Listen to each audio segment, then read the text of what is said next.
It has a larger audience than the general Freedomizer channel does, and I do want this known.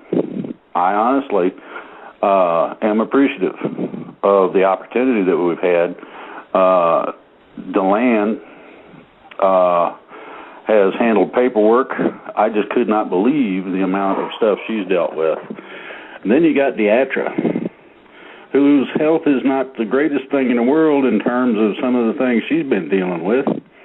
And then people decide to jump on her. Well, there's several of us that would like to see somebody burn that flag on my back in terms of attitude about people that mess with people who are decent. Deatra's decent. JoJo Norton, Joanne Moretti. There are a bunch that have quality.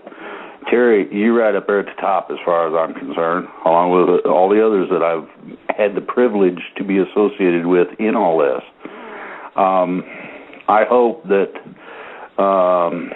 everything that is being done comes out the way it's supposed to.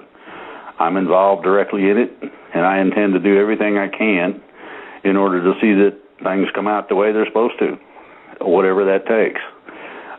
Sometimes I get kicked in the shins or other places. I don't want people to kick me, but that happens. When people become of any notoriety or notice, people pay attention to you, you're going to always have naysayers and this is and that's. I don't personally pay a lot of attention to most of it. Now, here's what is basically happened. I have gotten in touch with most of the principals, those people who are actually doing these actions on a combination of legal, financial, and other forms of this project.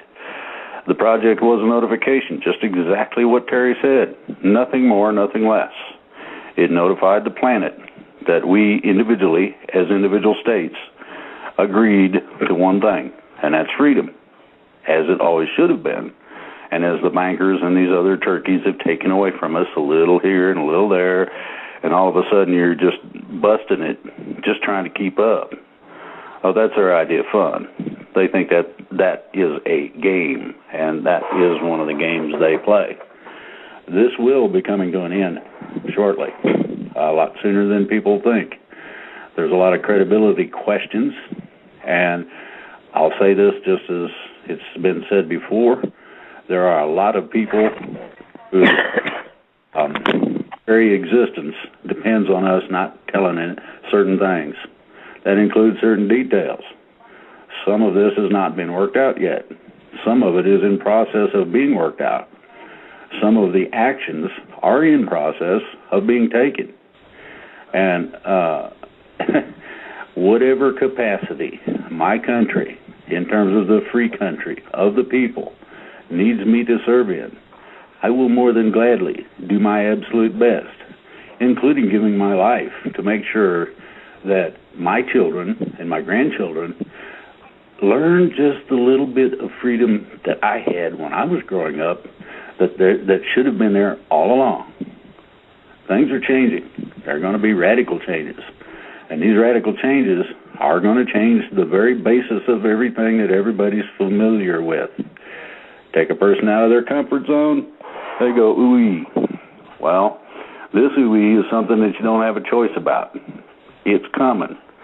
The manner in which it's coming is such that the momentum of the actions already taken and those in process will see it through to its end. And I intend to be there because I want to be one of the people that helped, and I'm excited. I want to see the party.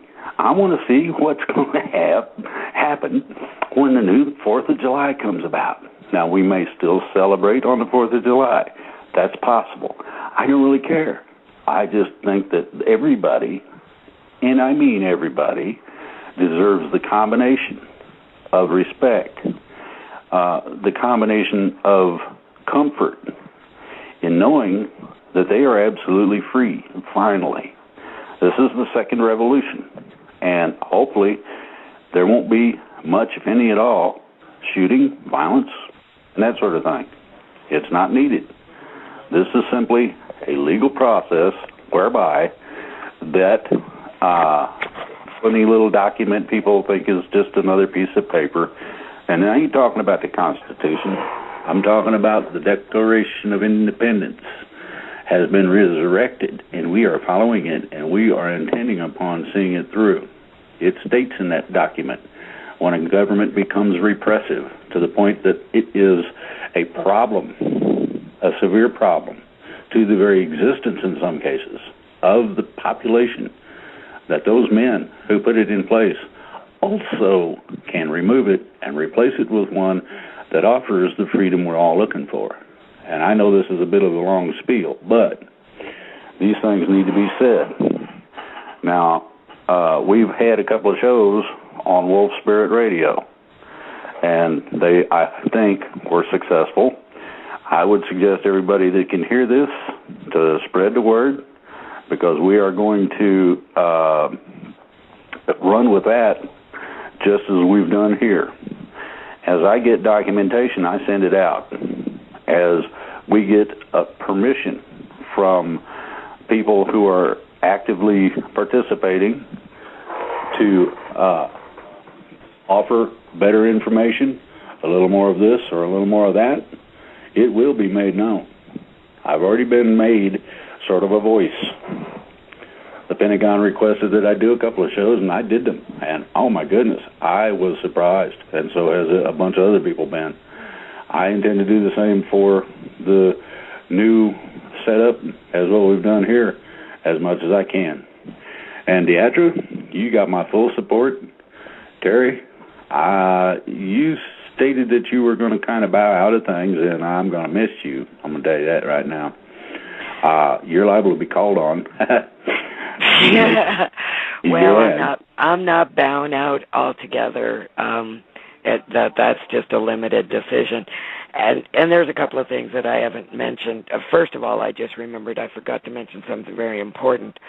Go for it. Quite a while back, that ambassador level of government was really bothering me. I was thinking, how can you just make up a position of government that doesn't exist in a constitutional republic, let alone ours? But yet they had it, and it was a national level, and they were used to infiltrate and to manipulate. And these poor people, they didn't even know it. There was great compartmentalization going on. That's something Turner's been extremely good at. I'll give him credit for the things he's good at. And these people didn't even realize that they were being used in that way. But I kept wondering, where'd it come from? And then I remembered way back early on, there was a document that got sent out via email to all the people that it was still like when RuSA was still separating and it was becoming Turner's little government. And by the way, I'm absolutely positive because I asked them point blank, the original funders, did you ever require there be an interim government? Did you ever require Tim Turner to be president? And did you ever require him to be trustee of the money? The answer was a resounding and very loud no. It was all a lie. He made it up. There was never any reason to create a government. They stated it was treasonous and they would have nothing to do with it, and that's why they withdrew any possibility of funding, except for the Rothschilds, Bushes, okay? So anyway, this document that got leaked out by email, it was called the Security Council, the Restore America Plan Security Council. And right after it went out, everybody was in an uproar. We will not go along with this. This is a dictatorship. We're not doing that. And so all of a sudden they said, well, that was an accident. It got sent out by accident. It was just something that was on the table, and we talked about it, and it was rejected, and I don't know who sent it out. And after a while, everybody forgot about it. And one day, somebody sent it to me again via email, only this time it was sent to me with a sound file. And that sound file was Nathan Peachy teaching how this council, the Security Council, was going to work. And I took a better look at it this time. And I looked, and I realized that all they did in this council was they still built exactly what they intended to build by this Security Council structure, but they had one extra seat in the structure of government to fill. I mean, you could change the head of the Security Council. I forget what the terminology was, the name for that, but you could change that to be president, and then vice president, and so on down the line, governors and senators and representatives. There were slots to put all those names there, those titles, but there was one extra between national and state. So what did they do? They just created ambassadors. Now, if it was just an idea that got on the table and then was trashed and thrown away, why would they take the time to make training audios? That document and that training audio is also in the files that you can access later this evening on the website. So now, back to what Drake was talking about. He did mention that I'm going to be stepping back a little bit, and there's good reason for that. We have insisted since the very beginning when we were asked to do this project that it is not a group. It is not an organization. It has no name, and there are no leaders. It was a project to duplicate the paperwork that one state had done successfully and get it done for a majority of the states in order to give the American people back their civil authority.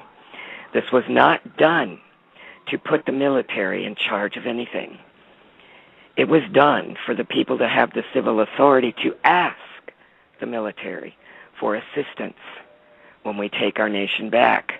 This plan is old. It's been going on for a long time.